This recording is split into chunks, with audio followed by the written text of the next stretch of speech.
ஒரு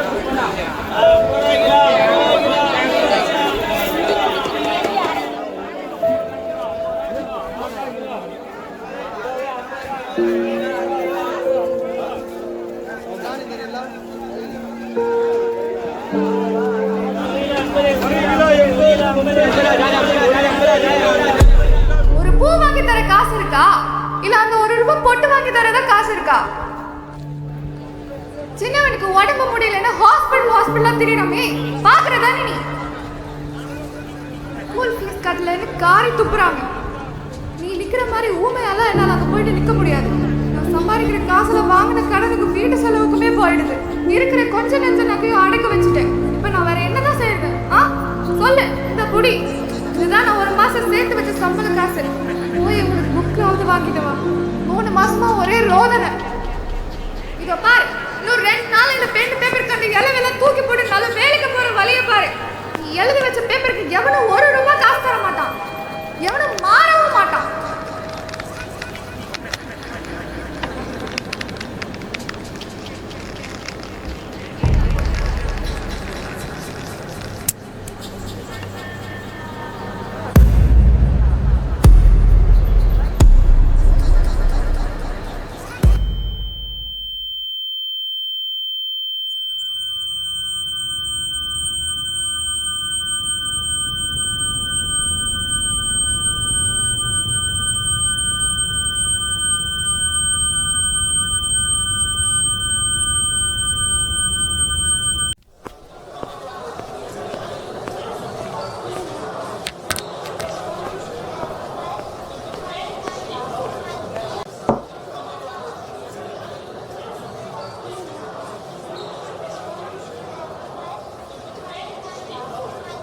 என் வீட்டு பக்கத்தில் 12 வயசு பொண்ணு 40 வயசு ஆள் ஒருத்தர் ரேப் பண்ணுறானாப்பா.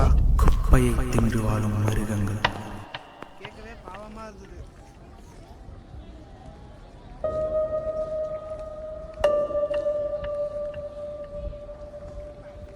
மேகத்தோடு சேரில் கலந்த மனிதர்கள். நிதியின் பசியில் கொலைக்கும் நாய்களுக்கு காசு பொறையை தூக்கி போட்ட அரசு. பசியில் இருக்கும் அவர்களுக்கு மண்ணை தரும்.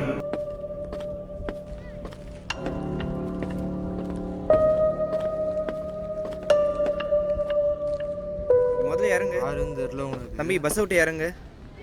குறை எனக்கு பத்தாது. என் தாகத்தை தீர்க்க கடல் வேண்டும். வறுமை என்னை தின்றாலும் எம் கைகள் தம்பி பஸ் கண்ணாடியை உடச்சிட்டான் பாருப்பா. புடிங்கப்பா ஓடுறான் பாருப்பா அவன். என் கண்களை பிடுங்கி எரிந்தாலும் அந்த இருட்டின் கருப்பாய் அநீதியை எதிர்ப்பேன். என் காதை வெட்டி எரிந்தாலும் என் நீதியின் சிரிப்பை விட அழுகைதான் எனக்கு கேட்கும்.